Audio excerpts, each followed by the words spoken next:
They're bigger than the government. They get in all the legitimate businesses you can, make it legitimate, but you still have on the side.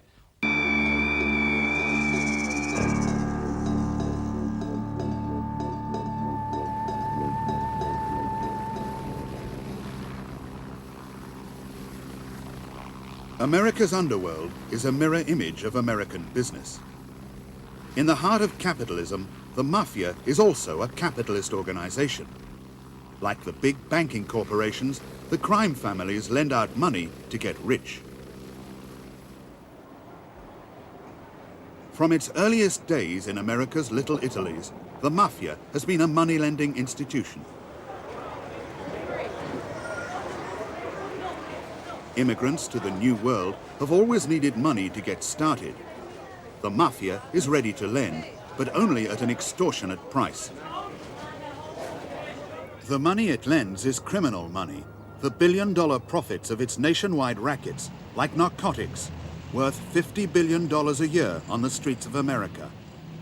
Pornography, the film Deep Throat, financed and distributed by the mafia and its associates, has earned $100 million. Big city vice earns millions more. And prostitution. All the illegal goods and services the public demands, the mafia supplies. In poor neighborhoods like this, the mafia makes even more money by lending out its criminal profits at high rates of interest. The rates are extortionate, and many borrowers can never pay off their debts. Yet the mafia's Shylocks, or loan sharks, are never short of customers.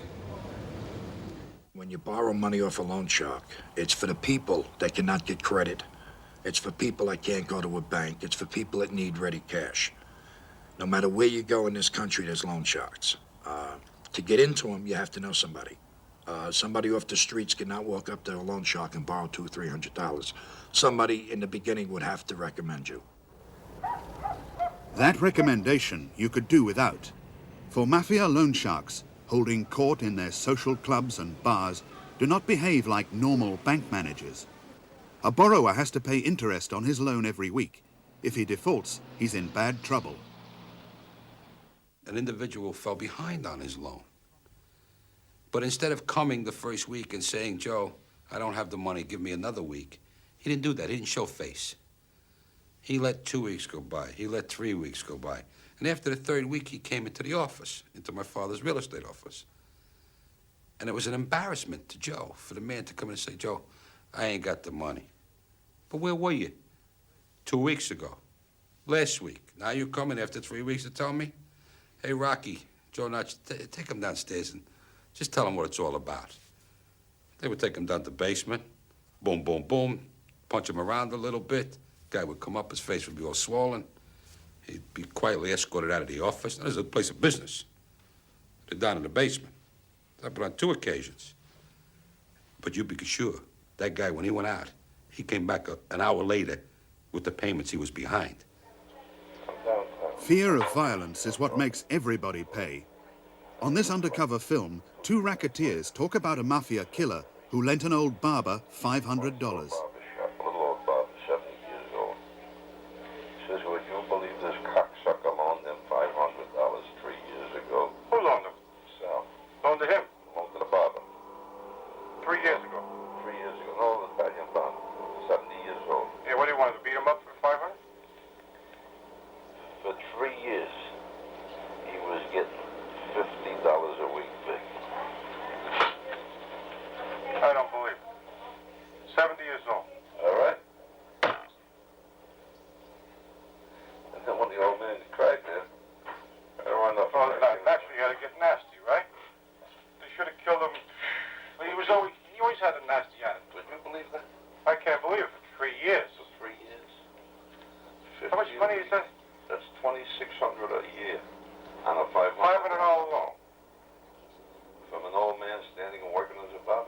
In 3 years, the barber had paid a total of $8,000 on a $500 loan.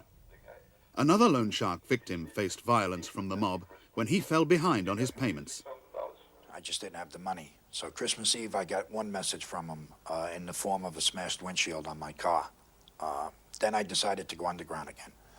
And this time, they stuck out my house for a period of, I don't know, months. The three of them used to sit in my house every night, waiting for me to come back. They had planned to do some nice things to me. My wife used to work at night. She was a barmaid. And when she'd come home at nights, sometimes 3, 4 o'clock in the morning, these guys would be sitting in the house drinking her liquor and telling her what they were going to make me do if they ever caught me. Well, needless to say, they never did.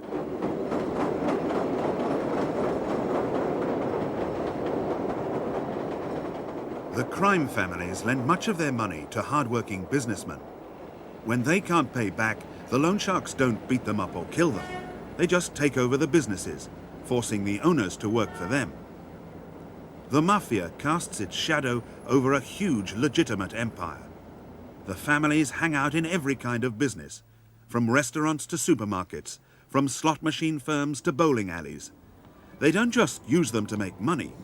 On city streets like these, every mobster needs a respectable job as a front for his criminal activities and to explain his wealth to the taxman. Joe Colombo was a crime family boss. He had a respectable job. In the 1960s, Joey Cantalupo and his father Anthony worked with Colombo in a real estate firm, Cantalupo Realty. The premises in Brooklyn were both a legitimate business and a hive of mafia activity. Working in the office, I shortly found out who Joseph Colombo Sr. was. And he used my father's office as a front for his illegal activities. Now, Joseph Colombo Sr. was the boss of what is known as the Colombo organized crime family. He had his own private office there with see-through mirrors so he could see who was coming in and out of the office. And on a daily basis, his protégés, members of his organized crime family, would come in to talk business, talk deals, and also various members of different organized crime families would come in to see Colombo. Now, when I say different organized crime families, I'm talking about members of the Carlo Gambino family or members of the Genovese family who was headed by a man by the name of Funzi Thierry. It was a legitimate business, and anybody can come into the office, and if they're ever questioned, well, they were coming in for a mortgage or looking to buy a house or renting an apartment. Well, when I was on the streets involved with the Colombo family, they were involved in various legitimate businesses. And we can go down the line. They've had catering halls, and they still do have catering halls, in which they had infiltrated into because an owner of a catering hall needed money, and they would loan him money. And for that money, they would eventually wind up with a piece of the business. So they wind up in a catering business. And in that catering business, you not only get the weddings, they are also in the photography business where you take pictures of the bride and the groom. They're in the favor business where you give out favors in weddings. You give out favors. They're in where you make up the cards, invitations. So in the catering business, you might have 20 different businesses stemming from the catering business, and they're involved in every one of those businesses. So if you use my catering hall to get married in, you're also going to use my photographer to have your pictures taken, and my man who drives the limousines. The limousine's big business, all right? So all this is coming to me. I'm making a profit on all these things just because you're a nice guy and you're coming to me. But that's one business which you can put your fingers out and wind up with 10 or 15 different businesses from this one business. In Chicago, the carpet is rolled out for a high-class wedding reception.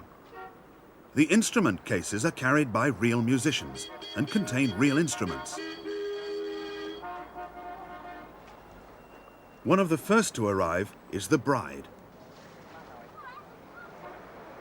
She should be happy, for she's snapped up quite a catch. The bridegroom's father is one of the bosses of the Chicago crime family, James Turk Torello. Outwardly a respectable businessman, Torello's a mafia loan shark, torturer, and murderer.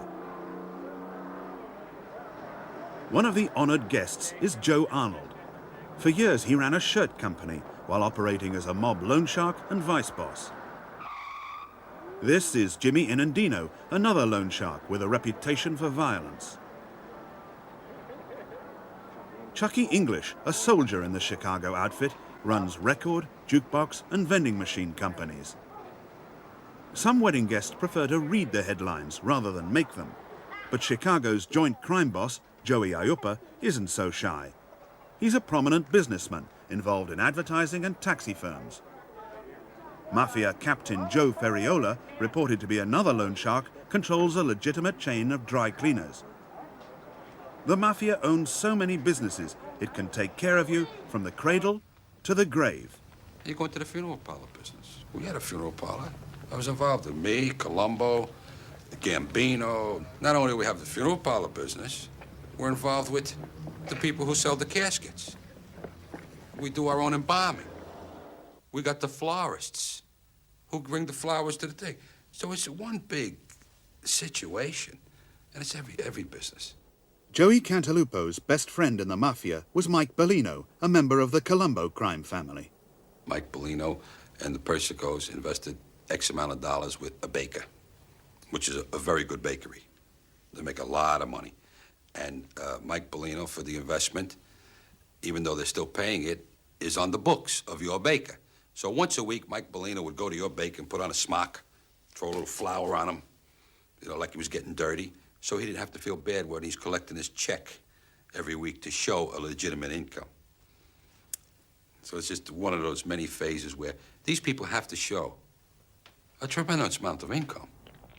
The present head of the Gambino crime family, Paul Castellano, is alleged to have been New York's biggest meat wholesaler for 30 years. They have what they call independent meat markets, which is just a branch of Castellano's. Castellano goes and he has all these meat markets, and they have a place called Rambar.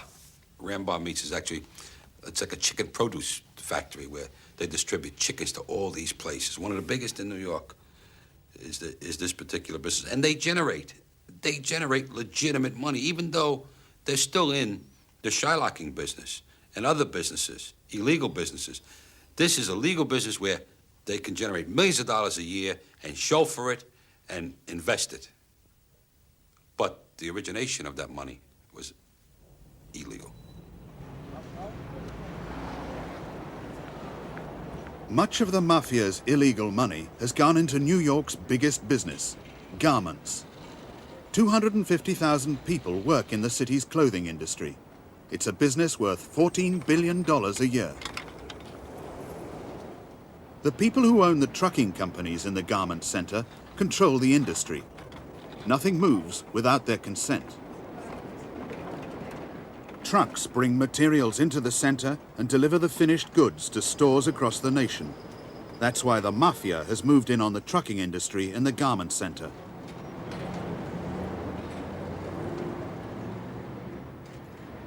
The garment industry in New York is primarily run today by the Italian organized crime families in New York.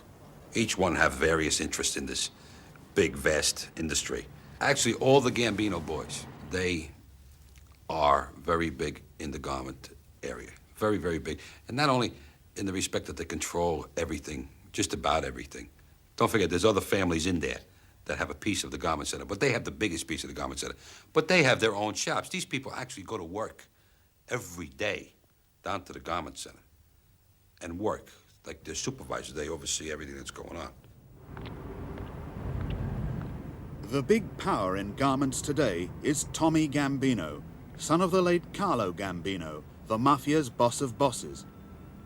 But this Gambino shows up on none of the Mafia family charts compiled by the police. He claims he's a legitimate businessman.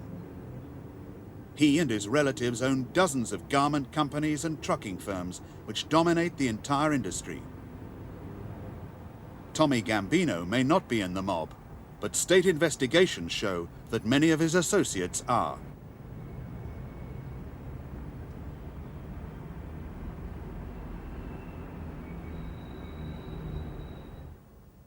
These fashion models and designers have little idea that whenever Americans buy clothes labeled Made in New York, they may be paying money to organized crime. Of course, Tommy Gambino, who is the son of Carlo Gambino in the garment district, would protest that he is he is no member of organized crime? Well, he's the son of Carlo Gambino, and he did not get established there on his own. He was established through his father and through his father's underlings. And the association just doesn't stop because Carlo died. The structure is there. These people are involved in that area through several decades, of infiltration. And of course, their roots are there now, and maybe there are some people would say, well, we're just legitimate businessmen. However, that organized crime backing does instill fear on their competitors. The Gambinos and their associates have the edge in the garment business. Their competitors won't steal their customers, their friends run the unions, and their workers are unlikely to give them any trouble. They avoid a lot of problems that an everyday businessman could not avoid. They avoid the union problems.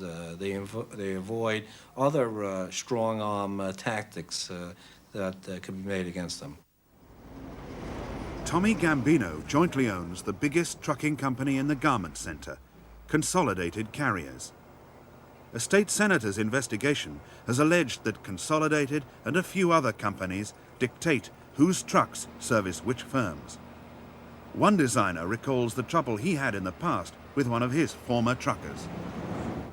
I've been in the business since 1955, and I know that when you get a trucker, you can complain about lousy delivery, you can complain about high prices, you can complain and you can bitch and you can moan, and the guy might do something for you. He might say, okay, I'll make the deliveries better or something like that.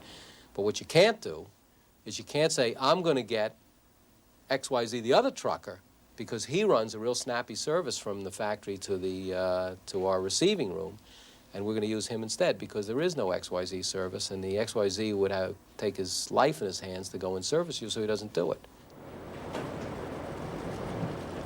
The men who run New York's biggest business have many ways of keeping their customers under control.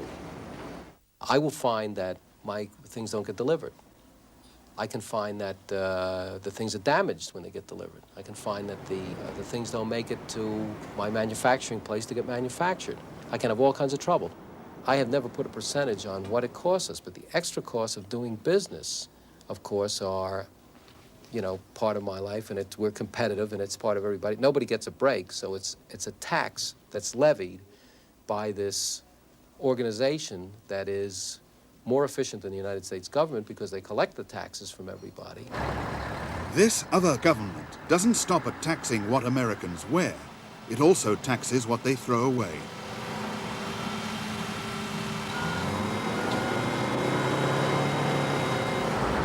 In the throwaway society, rubbish collection and dumping is big business, worth $120 million in New York City alone.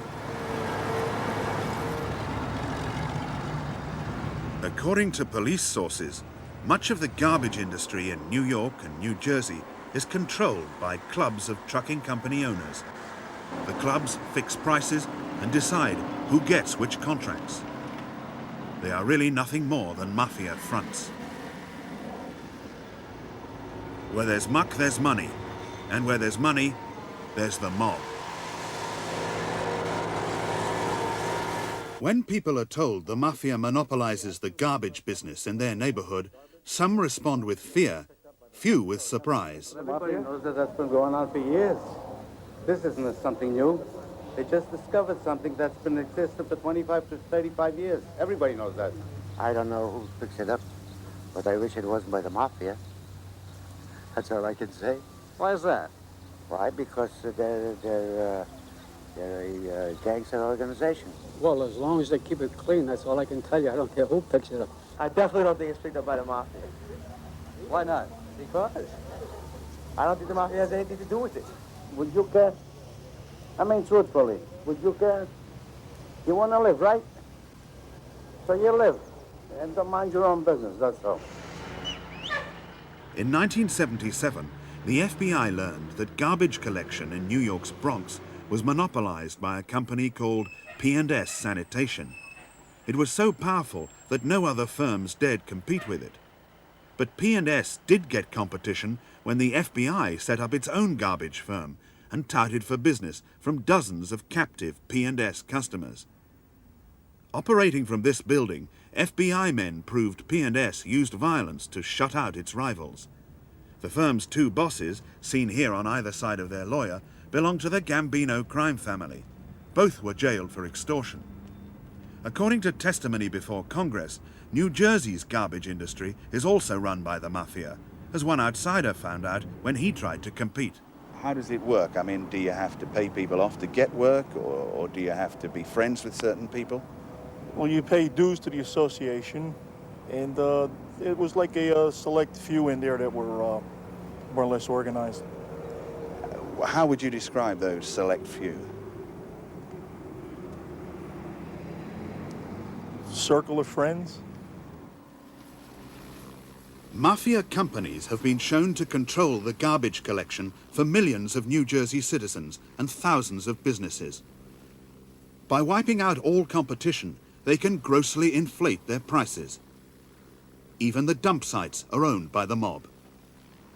Now, if you're a private business and you want your garbage taken away, what choice do you have over who takes away your garbage? Look who's picking up the stop next to you, and look who's picking up the one on the other side, and call the same guy, because that's who you're going to get. Even if his service isn't any good? Right. Even if he charges too much?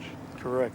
A guy came to me and he said, your garbage, it was my first day in business, he says, your garbage will be $275 a month.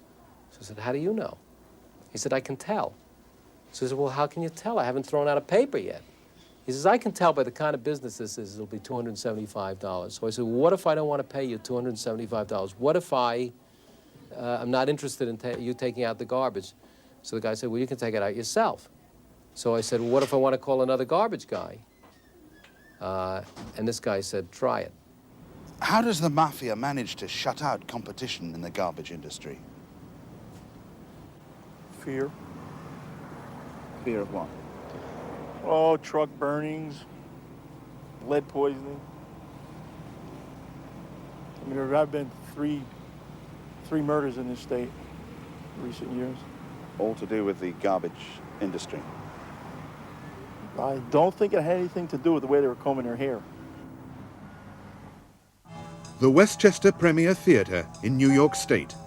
It opened in 1975 and collapsed 3 years later, bankrupted by mafia fraudsters who walked off with $9 million. Just an old-fashioned love song coming down in two-part harmony. Rehearsals with Lena Horne and the comedian Alan King. The idea of the theatre was that New York suburbanites would pay top prices to see top performers who could normally only be seen at big city venues or in Las Vegas casinos. I ain't ready for that. Cuddle up and don't feel. Old Blue Eyes himself, Frank Sinatra, made 3 week-long appearances at the theatre, where he was photographed backstage with mafia bosses, although the singer later claimed he didn't know who they were. The crime bosses were stealing the takings and giving out free tickets and dinners to other gangsters. The handouts staggered stage manager Jerry Donnellan. Well, in terms of things that were comped, tickets, dinners, drinks, whatever, there's always a practice of comping in any theater to a small degree to people who've done things for you legitimately, vendors and whatnot who you owe favors, people whose friendship you want to curry for one reason or another. But here, it grew to be ridiculous. I mean, dinners, I would say at times 30% of the dinners in the dining room were comped or on the arm or whatever, and tickets were given away in bulk numbers. I mean, to the point where you were putting yourself in a position where you wouldn't make money even if you sold the bloody thing out. In the early days of the theater, the front row seats were never available to the general public, to the motoring public, if you will, and they were always full of less than savory characters. One description would be wall-to-wall shoulders, fellas with no necks dragging their knuckles on the ground, refrigerators on casters, if you want images. Now, at a certain point, do you notice different kinds of people coming into the theatre than those you'd normally expect.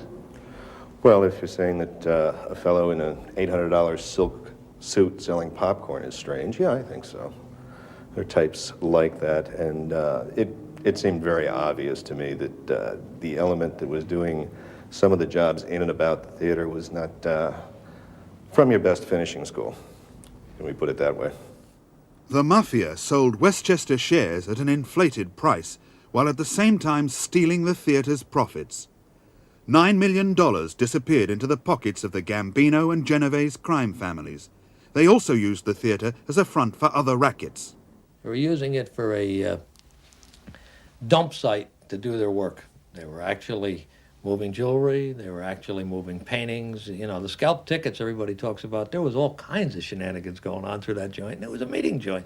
And things were getting dropped there, picked up, deals were going down there. I had a deal, I went over there to buy Romanian money at 10 cents on a dollar, millions of dollars worth of it. And I had bearer bonds, and I couldn't get the feds to come up with the money to buy the bearer bonds, so I had to give them back. This was the way it went. We were doing the Nutcracker, I guess, second or third year in operation, and it was a nice performance by a local but professional ballet company. And at one point in the first act, I had left backstage and come out here in the lobby where we're standing and gone up through the doors over there just to check the scenery, lighting, and just the general picture of what it was looking like from the house. While I was standing on the stairs, one of these security guards, who was, not that I'm petite, but a good deal larger than I am, came up behind me and said, "Nice show, Jerry, really nice." I said, "Yeah, it's a good show." And he said, "Jerry, there's no talking in this?" Which, obviously, the man hadn't seen too many ballets, so I turned around and said no, and they could have saved a lot of money if they got taller dancers in the first place rather than have everyone stand on their toes. And that went right over his head, and he said, "Yeah," and he went away. The right guys didn't go to jail. You look at the guys posing with Sinatra, they're all who were involved in that damn play. None of them went to jail for the Westchester Premier Theater. Just slugs went to jail. And that's what slugs do. They go to jail. I'd like to introduce the founder of our entire organization, Mr. Joseph Colombo Sr. Please stand. Joe Colombo, real estate broker, mafia boss, and one of the biggest con men in the history of organized crime. Colombo founded the Italian-American Civil Rights League to hoodwink all Americans into believing the mafia did not exist. Colombo played on the feelings of Italian Americans who felt tainted by the mafia image and discriminated against by the American government. The president is knocking us down, the vice president. The attorney general hates our guts. And I don't care who hears it, who knows it, who's here tonight and is ashamed to hear it. Know one thing. They're prejudiced against the Italian Americans. There's a conspiracy in this country against you, the people. Don't. Joe Colombo used all the tricks of a politician. The mafioso portrayed himself as a father, not a godfather, a family man who swore he wasn't in the family. In 1970, he was named Man of the Year by the organization he had himself founded. To the FBI, the Man of the Year was the same gang boss they had been trying to jail for a decade. It was the FBI's investigations which provoked Colombo into founding the Civil Rights League in the first place. It was started in Cantaloupe Realty Company. For years, we were being harassed by the FBI. For years. Probably when I wasn't even in the office. From 1964 to 1969, we were constantly under surveillance by the FBI. Actually harassed. They watched you. They walked in front of the office. They took your pictures. They followed you everywhere you went. A constant harassment, which was hard for a man like Colombo to conduct his business, his illegal business, out of the office or anywhere, because all his mobster friends would be coming into the office. They'd be taking pictures of him. So they knew something was going on. So there came a point where Joe Colombo Jr.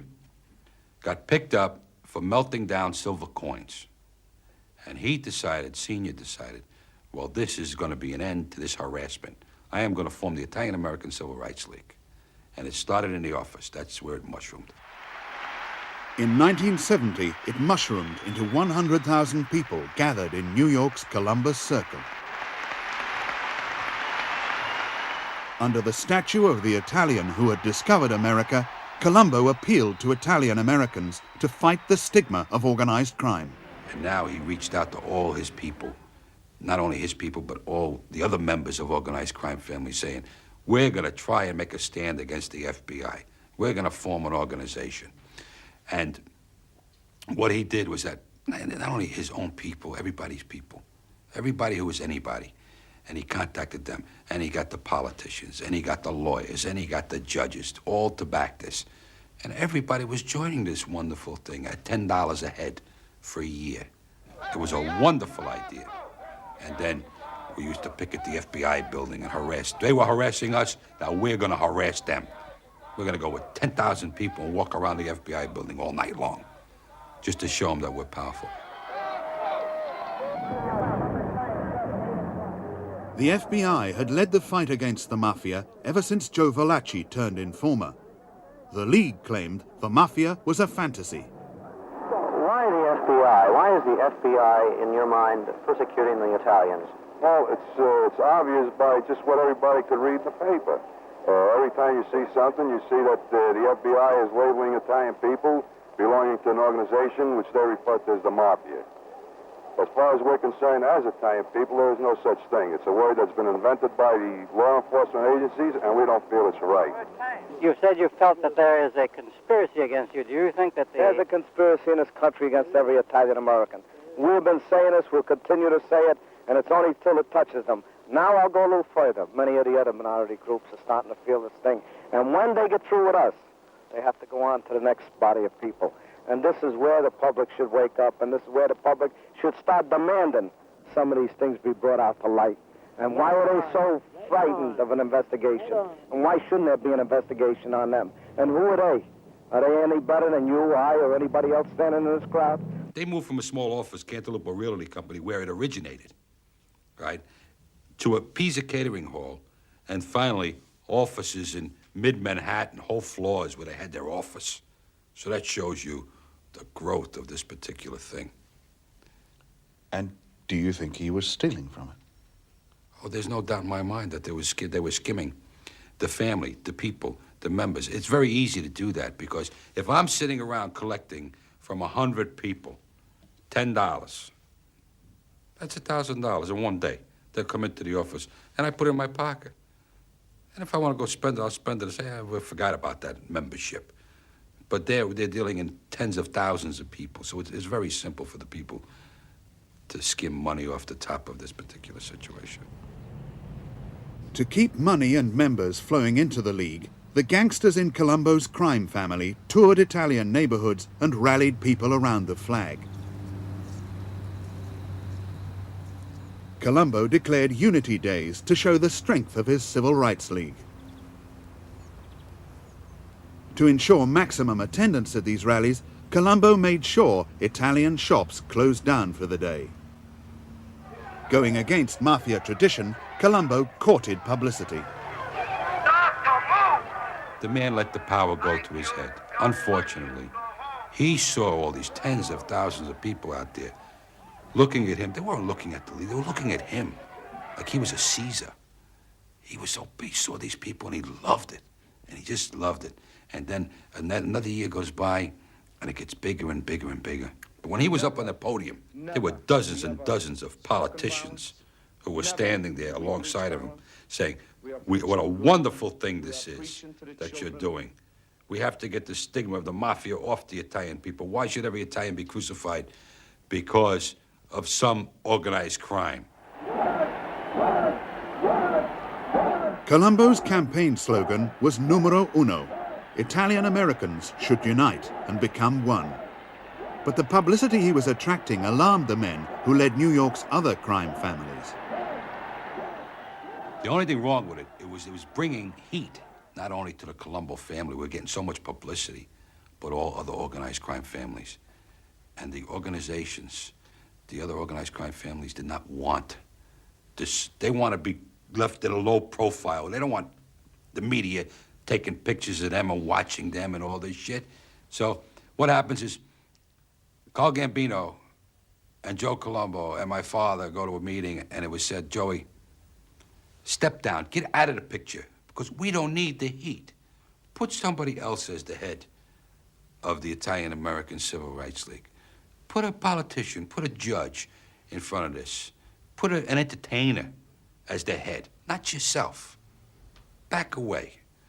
And Joe Colombo, I was standing on the corner there with Joe Colombo, my father. My father says, Joey, don't go through with this thing, this rally.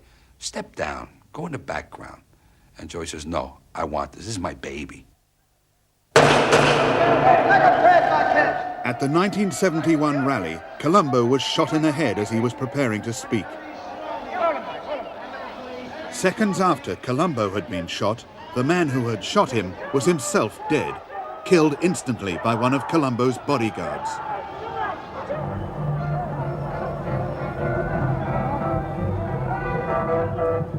Colombo was not dead, but part of his brain had been blown away.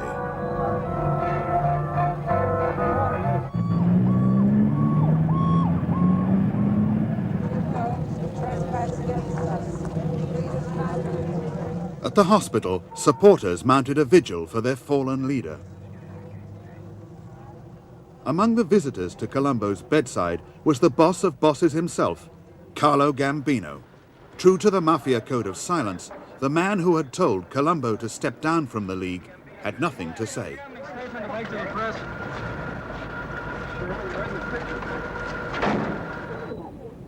Colombo survived for 7 years, but never recovered. He died in 1978 when he was given a spectacular funeral in the grand old Mafia tradition. The Civil Rights League, which Joe Colombo had founded, was dead too. A cruel fraud on the Italian-American people.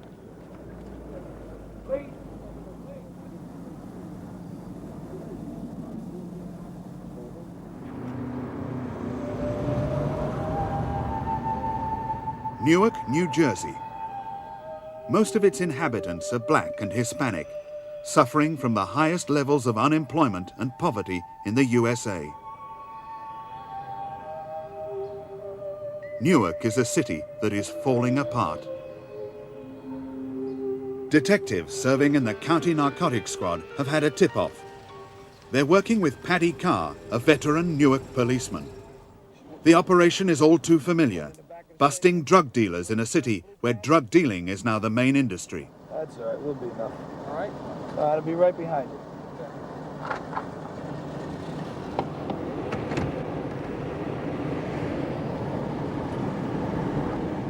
Thousands of people are arrested in Newark every year on drugs charges. Today's arrest, a Hispanic suspected of selling cocaine to an undercover cop. Listen to me? Yes, you understand English, okay? We're police officers. Man, you're under arrest. You're selling drugs to an undercover officer. Hand behind you. Put the cigarette down.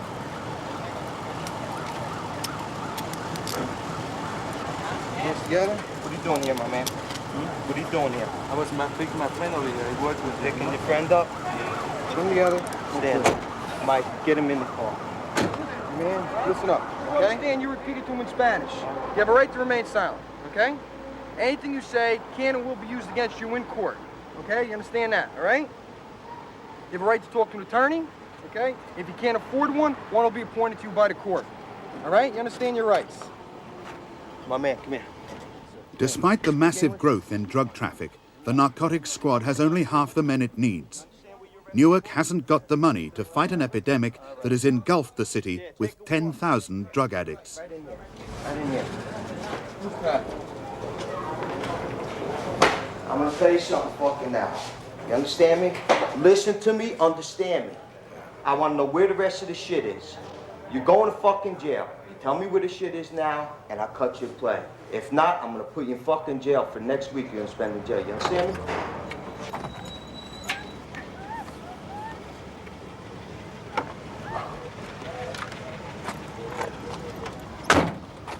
Wanna see what these guys carry? Yeah. It's their self-defense weapon. Kill somebody with that thing. What do you want to do? Where do you live? Where? Where? I asked you where you The narcotics squad has been overwhelmed by the drug explosion that has hit America. The city is now almost impossible to police, and yet only 25 years ago, Newark was a boom town with a great future. It was a thriving business community, and it was a great place to live. Everybody worked. It was a very middle-income type community, and it was a large city, and it was probably the most dynamic city in the East. Newark's decline began in the 1960s when the Mafia went into partnership with the city's politicians. The Mafia also controlled the city's crime to the exclusion of every other race. Not only were legitimate avenues blocked for the black minority in Newark, but illegitimate avenues for activity on the part of blacks in Newark was also blocked. What we find was that organized crime controlled both the legitimate and illegitimate sectors of the economy in Newark. When such a situation arises, it's inevitable that you'll have a full-scale revolution or disorder. In 1967, Newark went up in flames. It was one of the first big civil riots in modern American history.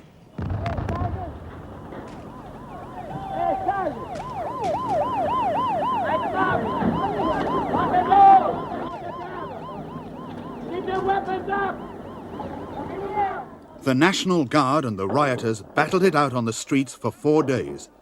26 people were killed and 1,000 were injured.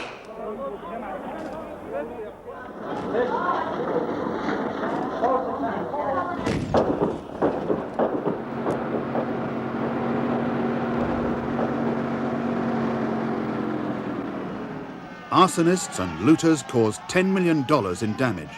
The city itself has never recovered. 1,000 blacks were arrested and race relations in Newark were damaged beyond repair. Well, there was a terrible riot in Newark. It was one of the first ones, and it was a frightening spectacle because suddenly a major city was in flames.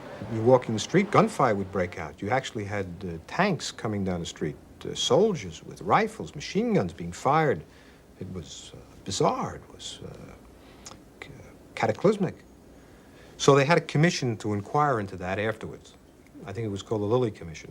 The president of AT&T, I think, Bob Lilly, headed it, and they made a finding that one of the primary reasons for the riots was, and I think I'm quoting him, but it's a long time ago, was a pervasive feeling of corruption. Another quote, that everything in City Hall had a price tag on it. The man who wrote out that price tag was Hugh Adonisio, the mayor of Newark. Adonisio was elected mayor in 1962. For the next 8 years, he demanded a 10% kickback from companies wanting major contracts from the city. Adonisio's master was the local mafia boss, Ruggiero Boiardo, an old-time capo in the Genovese crime family with a murderous reputation. The mayor denied he was the mafia's puppet. It's been said that you are not really the mayor of Newark, that, as you know, and that Boiardo is actually the mayor. What about that? Well, of course, I disagree very strongly with that. I was the one that was elected. I've been conducting the business of the city of Newark for 8 years. I think that that's just somebody who speaks and doesn't know what he's talking about. Well, the implication is that you take your orders, you get your orders from Boiardo. That's absolutely false. There's no iota of truth to it. You going to continue to fight this charge against you, Mr. Mayor? Positively. There's no question about it. I'm going to fight because I'm innocent. Everybody said that corruption was a, quote, way of life, that you couldn't work unless you paid back 10%. Okay. We subpoenaed the records from City Hall in truckloads. We subpoenaed all the contracts which were awarded for a 5-year period to engineers, suppliers, construction people. From that, we ascertained who were the successful bidders. Then we went after their books and records, and they came in by the truckloads as well. What we were looking for was cash. We had two principles. Number one, A dishonest public official usually does not take a payoff by check. And second of all, a businessman usually does not walk out of a bank with $10,000 or $15,000 or $20,000 in currency for a legitimate purpose. So it became simple. If you looked in the records of the businessmen and you found checks drawn for cash in large amounts of money, that meant that a businessman went into a bank, cashed a check, and walked out with greenbacks. You knew it had to be for an illegitimate purpose. As a result of Stern's investigation, Adonisio was charged with extortion and corruption. I expect to be exonerated. In the meantime, I'm returning to City Hall to continue to run a very effective and efficient administration. This is a very difficult city to administer, and we're certainly trying to do the job here and solve the problems. Now, other than that, I have no further comment. It was all bluster. Adonisio was destroyed in court by Herb Stern, who exposed the corrupt regime that had looted City Hall. There was a very famous piece of testimony given by one of the witnesses of the trial that when he was asked why he would give up the United States Congress to run for mayor of Newark, he's reported to have said, and the jury heard this, that you could make $1 million as mayor of the city of Newark. In 1970, Adonisio was convicted and jailed for 10 years. He was to die in prison. Since his day, Newark, the city that the mafia and corrupt politicians defrauded and destroyed, has sunk deeper and deeper into despair. The streets have turned into a jungle. At night, no one wants to travel on them. It's like a 9-to-5 city, and after 5 o'clock at night, even the downtown areas, not a place that anybody would want to take their wife and stroll and shop, window shop, or anything like that. To me, the city is just dying. I probably would say that organized crime, behind the whole thing, I don't think that they set out to do this, but it's just the corruption that comes from organized crime and the money that's passed around and made so easy for people to they just keep taking out of a community. Organized crime, a lot of people make the reference that they ought to run the government. They'd be the only ones that seem to make money, but they just take things, they give nothing. Newark is a textbook example of what happens when organized crime corrupts a political administration. It becomes too expensive to do business in the city. The riots that emanated as a result of the corruption forced many businesses to leave the city, move to the suburbs, and as a result, the economic base of that city left, moved to other areas, and today what we find is a city that's basically struggling for its own survival.